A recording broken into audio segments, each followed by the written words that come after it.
बात करोल बाग की सीट की हम लोग बात करते हैं योगी जी की, जहां आज 4:45 सभा होगी। यहां आपने अपने आप को वोट के हिसाब से पिछले दो चुनाव में लगभग 31-32 हजार की जीत पर बरकरार रखा, और विधानसभा के हिसाब से और दिल्ली जैसी कॉन्स्टिट्यूएंसीज में बहुत बड़ा मार्जिन है, 30,000 वोट से जीत करके आना। तो योगी जी को टफ टास्क दिया गया इस बार। निश्चित रूप से अब इतने बड़े ब्रांड है, तो जब अच्छा बॉलर होगा तो बैट्समैन भी बेहतर उतारा जाता है उसके सामने। तो योगी जी, निश्चित रूप से योगी जी से कहा गया होगा कि लिए ऐसी सीटें तय की होगी जहां भारतीय जनता पार्टी कभी जीती नहीं और जहां योगी आदित्यनाथ के जाने के बाद जीतने की संभावना बढ़ेगी। देखिए, योगी आदित्यनाथ के जाने से सिर्फ हिंदुत्व का वोट नहीं बढ़ेगा, मुझे लग रहा है योगी आदित्यनाथ सिर्फ हिंदुत्व के ब्रांड एम्बेसडर के रूप में उनको जनता नहीं देखेगी, उनको एक अच्छे प्रशासक के रूप में भी देखेगी। और जिस तरीके से कुंभ का उन्होंने आयोजन किया योगी आदित्यनाथ ने, तो निश्चित रूप से एक बड़ा वर्ग जुड़ेगा। सबसे बड़ी बात है कि क्या कांग्रेस का वोट बैंक को बचा रहेगा। मुझे लग रहा है कि कांग्रेस का वोट बैंक इस बार बहुत बढ़ने नहीं वाला है।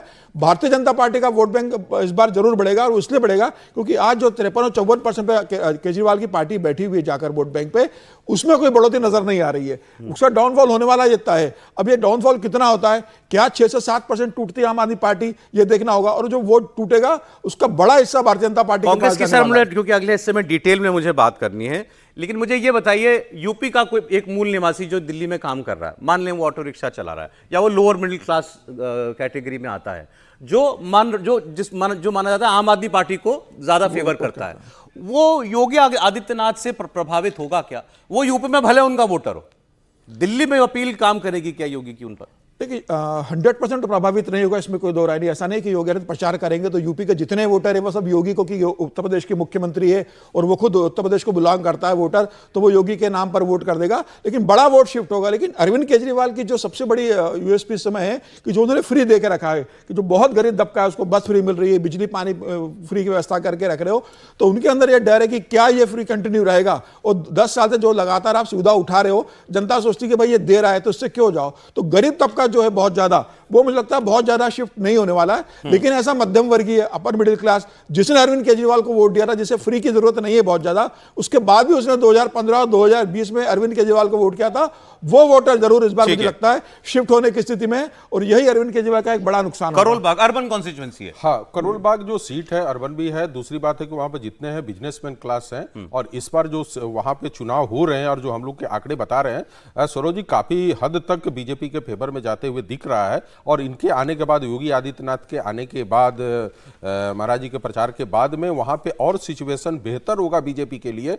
दूसरी बात, जैसे आपने कहा कि उत्तर प्रदेश के जो वोटर हैं, देखिए, भारतीय राजनीति का जो मूल मंत्र है वो जातियां हैं, उससे आप निकाल नहीं सकते हैं। जातियों में ही ये पूरी राजनीति बची हुई है। तो जो वहां से उत्तर प्रदेश से जो तबका आएगा, तो सबसे बड़ा कौन है? वो लेबर क्लास है, और वो किस कम्युनिटी से रिलेटेड, किस कास्ट से रिलेटेड करते हैं, उसके आधार पर यहां निर्णय लेंगे।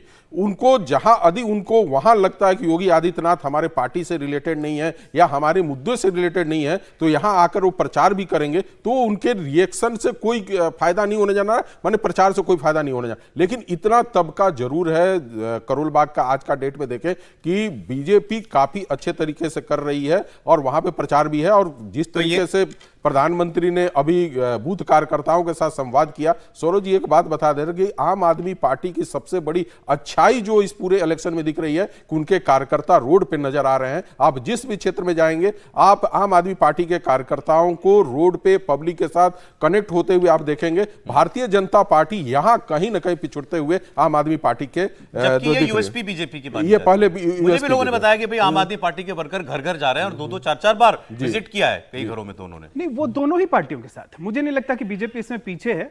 दोनों ही पार्टियां, और ये अकेला, एक कहें कि हाल के चुनाव में अकेला ऐसा बीजेपी को चुनौती जो कहें कि, और दूसरा, शहरों में उस तरह का संगठन नहीं है, उस तरह की एक्टिविटी आप जो चाहेंगे कि उत्तर प्रदेश, बिहार या हरियाणा में जिस तरह से आपको बूथ लेवल पे इतने कार्यकर्ता मिल जाते हैं, दिल्ली में आपको उस तरह के कार्यकर्ता बहुत आसानी से नहीं मिलते। यहां लोग खाली नहीं बैठे हैं, हर आदमी किसी न किसी काम धंधे में लगा हुआ है, और बहुत लिमिटेड आपको कार्यकर्ता मिलते हैं।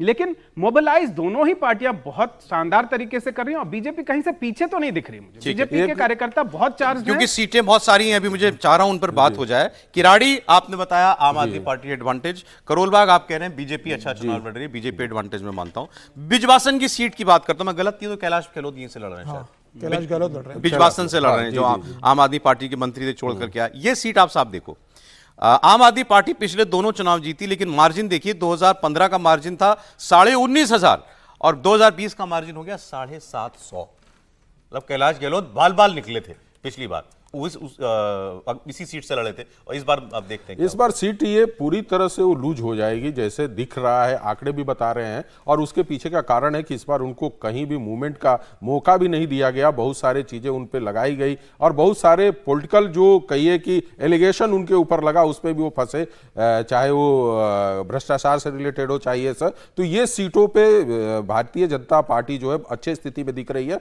और आने वाले जैसे प्रचार बढ़ेगा, जो योगी आदित्यनाथ जी का भी उधर लगा हुआ है, तो ऐसी स्थिति में कहीं ना कहीं ये ज्यादा फाइट करते हुए नजर आएंगे। इस सीट पे मैं एक जोड़ देता हूं, ब्रिजवासन पे देवेंद्र सहरावत कांग्रेस से चुनाव लड़ रहे हैं। 2015 में वो आम आदमी पार्टी से वहां से विधायक थे, उसके बाद वो भारतीय जनता पार्टी भी चले गए थे, उसके बाद वो शिवसेना एकनाथ शिंदे के साथ गए, दिल्ली के प्रभारी बने वो, और अब वो कांग्रेस में गए, कांग्रेस से चुनाव लड़ रहे हैं। तीनों कैंडिडेट वहां पर जाटे, जाट बहुल सीट मानी जाती है, तीनों उम्मीदवार जाटे, वो चाहे कांग्रेस का हो, चाहे बीजेपी का हो और आम आदमी पार्टी का हो।